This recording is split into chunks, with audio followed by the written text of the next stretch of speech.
CID का ये episode काफ़ी इंटरेस्टिंग हुआ क्योंकि ये एक गायत्री नाम की लड़की के ऊपर दिखाया गया जिसको किसी के भी चेहरा नज़र नहीं आ रहा होता। जी हाँ, उसको सबके चेहरे की जगह धुंधला नज़र आ रहा होता है और वो काफ़ी खौफज़दा होती है। मज़े की बात यह है कि गायत्री असल में पूर्वी की फ्रेंड होती है। हमें दिखाया जाता है ये गायत्री के पीछे कोई आदमी पड़ा होता है और अचानक से जब वो हॉस्पिटल अपना चेकअप करवाने जाती है तो वो उसके पीछे आ जाता है, लेकिन वो घबराहट में उसने अपने बैग में एक चाकू रखा हुआ था जो कि वो उसके अपने करीब आते देखकर उसके चाकू खोप देती है और उसकी मौत वाक़या हो जाती है। ये सीधा सीधा किलिंग का केस था और इसमें गायत्री नाम की इस लड़की ने उस आदमी का खून कर दिया। तभी सब लोग हॉस्पिटल के वहाँ इकट्ठे हो जाते हैं और वहाँ पे डॉक्टर भी आ जाता है।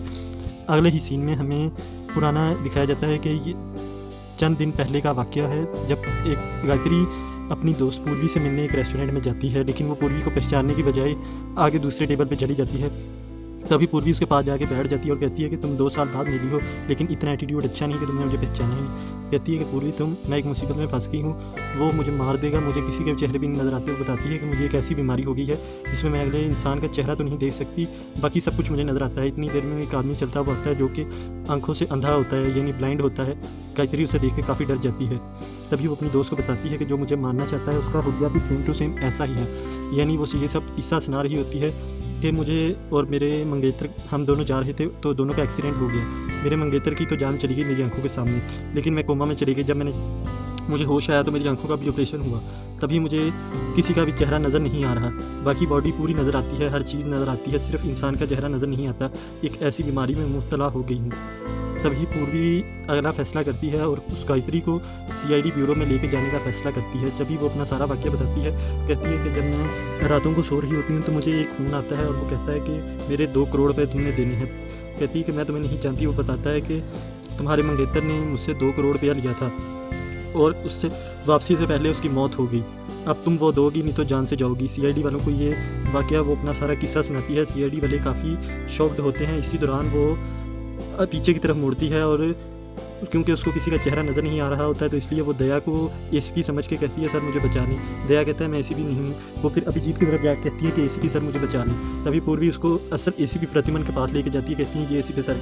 तभी वो गायत्री एसीपी प्रद्युमन से कहती है कि सर मेरा जो मंगेतर था उसका काफ़ी टेंशन चल रहा था बिज़नेस के हवाले से और मुझे नहीं पता था कि उसने 2 करोड़ रुपया किसी का देना है। जब वो सीआईडी वाले उस आदमी का हुलिया पूछते हैं कि कैसा है जो तुम्हें मारना चाहता है, बताती है कि उसके हाथ में स्टिक है, उसकी टांग का मसला है, वो हाथ में एक ख़ास किस्म का ब्रेसलेट पहनता है, हेयर पहनता है, एक ख़ास किस्म का परफ्यूम लगाता है। सीआईडी वाले उसे परफ्यूम की शॉप पे ले जाते हैं और मुख्तलिफ परफ्यूम टेस्ट करवाना शुरू करते हैं। वो हर एक के ऊपर इनकार करती है, लेकिन आखिरकार वो इत्र मिल जाता है। परफ्यूम तो कोई नहीं होता, इत्र मिल जाता है जिसकी खुशबू उस आदमी में से आती है। तभी सीआईडी वाले इंस्पेक्टर दया उस परफ्यूम का अतर का सैंपल ले लेते हैं और मज़ीद केस को आगे बढ़ाने के लिए वो एसीपी प्रद्युमन को बताते हैं। एसीपी प्रद्युमन उन्हें एक लोकेशन पे मिलते हैं जहाँ पे काफ़ी धमाकेदार एंट्री होती है एसीपी प्रद्युमन की और वो उस इत्र की शीशी लेते हैं, उसको सूंघते हैं और गायत्री से मज़ीद बात करते हैं। वो बताती है कि मुझे यहाँ इस 3 मुख्तलिफ नंबरों से कॉल आती थी। सीआईडी वाले उन 3 नंबरों को ट्रेसने के लिए जब तैयारी पकड़ते हैं तो उन्हें पता है कि ये लगता है कि ये किसी पीटीसीएल का नंबर था, फ़ोन बुक का, जहाँ से फ़ोन बॉक्स से कॉल की जाती थी पीसीओ से। तभी सब उस पीसीओ के पास जाते हैं और उनसे केस मसीद कॉइंस इकट्ठा करना शुरू करते हैं कि उस आदमी का 3 अलग अलग जगह पे सेम फिंगरप्रिंट्स मिले। बाकी वो उसके गायत्री के मंगेतर से भी जाते हैं कि उसके ऑफिस जाते हैं, सारी तहकीकात शुरू करते हैं। इतनी ही देर में उन्हें काफ़ी इंटरेस्टिंग चीज़ें पता लगती हैं। दूसरी तरफ हमें दिखाया जाता है कि पूर्वी गायत्री के साथ नहीं होती क्योंकि वो कुछ देर के लिए अपने घर गई होती है। गायत्री बगैर कुछ सोचे समझे पूर्वी को कॉल मिलाती है, पर जब नहीं उठाती तो वो वहाँ से चली जाती है हॉस्पिटल में चेक करवाने। जब दूसरी तरफ हमें पता लगता है कि जो गायत्री के मंगेतर का सबसे ज़्यादा आना जाना था वो एक वेलवेट नाम के आदमी के पास था। जब सीआईडी वाले वहाँ पहुँचते हैं तो वहाँ पे कुछ नहीं मिलता, नॉर्मल दफ्तर था, लेकिन फ्रेडी गलती से एक अलमारी को धकेल देता है। अंदर पूरा बिट लगाने का ऑफिस होता है जहाँ से पूरे मुंबई में बिट का कारोबार चल रहा होता है, बिजनेस। दूसरी तरफ हमें दिखाया जाता है कि वो वेलवेट नामी शख्स भी वहाँ पर व्यक्ति भी पहुँच जाता है और तीसरे फ्लोर पर जाने के लिए जब गायत्री खड़ी होती है तो एक लड़की आके उसके पास खड़ी होती है। वो उसे पूर्वी समझती है और उससे बातचीत शुरू कर देती है, लेकिन वो काफ़ी भड़क उठती है गायत्री पे, कहती है कि मैं पूर्वी नहीं हूँ। वो दूसरे फ्लोर पे उतर जाती है। गायत्री तीसरे फ्लोर पर जाने के जब निकलती है तो ऊपर पहुँच के वो वेलवेट नामी व्यक्ति भी वहाँ पे पहुँच जाता है। वो असल में वेलवेट का इसमें कोई कसूर नहीं होता, वो उससे बातचीत करने के लिए आगे जाने की कोशिश करता है, लेकिन गायत्री उस पर अटैक कर देती है, चाकू मार देती है, जो उसने अपने घर से उठाया होता है इस वेलवेट नामी शख्स से बचने के लिए। असल में स्टोरी सारी ये खुलती है कि उस वेलवेट नामी शख्स ने कोई फ़ोन कभी किया ही नहीं था इसको, गायत्री को। दूसरी तरफ हमें दिखाया जाता है गायत्री से मर्डर हो जाता है। ये प्रेजेंट सीन है। सीआईडी वाले गायत्री को अपनी कस्टडी में ले लेते हैं और उससे मालूमात लेते हैं। कहती है कि वो आगे मेरी तरफ बढ़ा। तभी उन्हें पता लगता है कि इस वेलवेट को भी किसी ने कॉल करके वहाँ बुलाया था, यानी वेलवेट अपनी मर्ज़ी से नहीं आया था। और जब सीआईडी वाले उन सिक्कों को इकट्ठा करते हैं तो उन सब सिक्कों पे एक फिंगरप्रिंट कॉमन मिलता है, लेकिन ये वेलवेट नामी शख्स का नहीं होता, जिसका मर्डर हो गया है, जो इस टाइम विक्टिम मौजूद है सीआईडी लैब में। तभी उन्हें काफ़ी इंटरेस्टिंग चीज़ें पता लगती हैं कि वेलवेट असल में खुद किसी का शिकार बना है। उन्हें मज़ीद उन्होंने फिंगरप्रिंट्स लेने के लिए एक तरतीब सोची और उन्होंने सोचा कि जो गायत्री के कौन कौन इस वक्त जानने वाला है उनको इकट्ठा करते हैं। दूसरी तरफ हमें दिखाया जाता है अगले सीन में, जहाँ पे इंस्पेक्टर अभिजीत वेलवेट बन के वहाँ मौजूद होते हैं, वैसी छड़ी, वैसा परफ्यूम, वैसे ही चलने का स्टाइल, छड़ी लेके, ब्रेसलेट पहन के, हेड लगाकर। तो जब गायत्री वहाँ पहुँचती है उसको कुछ देर के लिए छोड़ दिया जाता है। जब वो अभिजीत को अपनी तरफ आता देखती है तो उस पर अटैक कर देती है, लेकिन अभिजीत फ़ौरन से बताता है कि गायत्री मैं तो सीनियर इंस्पेक्टर अभिजीत हूँ।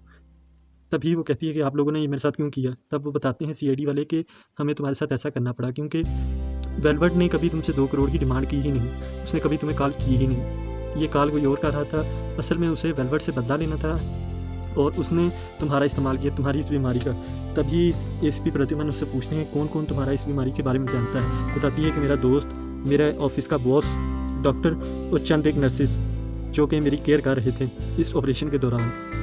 तभी सीआईडी वाले सबके पास जाना शुरू करते हैं और सबको बुला लेते हैं ब्यूरो में, जहाँ पे सबको चाय और जूस सर्व किया जाता है। तभी सीआईडी वाले बहाने से उनके फिंगरप्रिंट्स उठा लेते हैं, लेकिन उन्हें ये नहीं बताते कि हम लोगों ने तुम्हें फिंगरप्रिंट्स के लिए बुलाया है, बल्कि वो कहते हैं कि आप लोगों में से खूनी कोई भी नहीं है। अगले सीन में हमें दिखाया जाता है कि सीआईडी वाले बड़ी होशियारी से फिंगरप्रिंट उठा लेते हैं। बाकी आपको बताता चलूँ कि अगर आप सीआईडी के तमाम अपडेट्स, न्यू सीज़न 2 के एक्सप्लेनेशन वीडियोस देखना चाहते हैं तो इस चैनल को भी से कर लें सब्सक्राइब, क्योंकि ये सीआईडी के फैंस के लिए बनाया गया है। बाकी सीआईडी वाले सबको वहाँ से जाने देते हैं, लेकिन गायत्री को रोक लेते हैं और कहते हैं कि तुम अपने घर जाओ। लेकिन बड़ी होशियारी से सीआईडी वाले उसको घर ले जाकर समझा देते हैं कि तुमने किसको कॉल करनी है और क्या कहना है। जब वो खूनी वहाँ पे पहुँचता है तो गायत्री कहती है कि तुमने बड़ी होशियारी से मुझे फंसा दिए, लेकिन वो कहता है कि तुम मेरी शक्ल देख ही नहीं सकती। असल में वो डॉक्टर होता है, उसी ने उस वेलवेट नामी शख्स से 2 करोड़ रुपये लिए होते हैं और वो गायत्री के हाथों उस वेलवेट नामी शख्स को, जो कि बिट का कारोबार करता होता है, बिजनेस चला रहा होता है जुए का, उसको मरवा देता है बड़ी होशियारी से। जब वो गायत्री पे अटैक करने लगता है, इतनी देर में सीआईडी के तमाम मेंबर्स वहाँ पे एक एक करके आना शुरू हो जाते हैं और गायत्री को बचा लेते हैं। तब सीआईडी वाले उससे पूछते हैं कि तुमने ये सब क्यों और कैसे किया। तभी वो बताना शुरू करता है कि मैंने ही गायत्री का ऑपरेशन किया था, मुझे इसकी बीमारी के बारे में पता लगा, लेकिन आप लोगों ने मुझे कैसे पहचाना। इसी भी प्रद्युमन बताते हैं कि जो तुमने फ्रेश जूस पिया था उसके गिलास के ऊपर तुम्हारे फिंगरप्रिंट्स आ गए। उसके बाद हमने वो जो हमें कॉइन्स मिले थे उनके साथ मैच किए, तुम्हारे फिंगरप्रिंट्स मैच हो गए। वो बताता है कि मैंने अपने 2 करोड़ पे देने कर्ज देना था, उससे बचने के लिए इस वेलवेट नामी व्यक्ति का खून करवा दिया। इस गायत्री के हाथों मैंने फुल प्रूफ क्राइम बनाया, लेकिन आप लोगों ने मुझे पकड़ लिया। ये केस यहीं पर खत्म होता है। बाकी अगर आपने हमारी इस चैनल की कोई और वीडियो नहीं देखी तो राइट और लेफ्ट वाली पे क्लिक कर लें।